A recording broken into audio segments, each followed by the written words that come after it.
Hello everyone, if you're trying to play Pragmata and the game keeps crashing on your Intel GPU, then you have come to the right place because in this video I'm going to show you how to fix Pragmata crashing on your Intel Arc graphics card easily. So first off, you're going to go ahead and update your graphics card's drivers. So you're going to open up your web browser, you're going to go on to Intel GPU here, go on to intel.com then, and then what you're going to do is you're going to click on to support here, and then you're going to click on to download center. And now what you're going to do is you're going to click on to graphics here, and then you're going to search for your graphics card here, Intel Arc A770, and then you're going to download the latest Intel Arc drivers.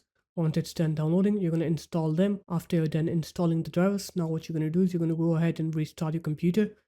Once you're done with the restart, now what you're going to do is you're going to open up your start menu. You're going to right here graphics, go into graphics settings then, and then you're going to click on to add desktop app here.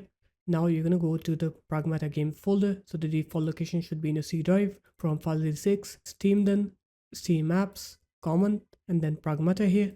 Now you're going to double click onto Pragmata. You're going to click add on here, and then you're going to look for the Pragmata exe here.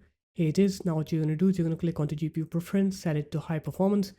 Afterwards, now you're going to go ahead and try to play the game, and you'll see that the game will now work. You'll not face those crashes anymore. So there it is, guys. That's how easy it was. If you guys found this video helpful, make sure to leave a like, comment, and subscribe to the channel, and I'll see you in my next video. Peace.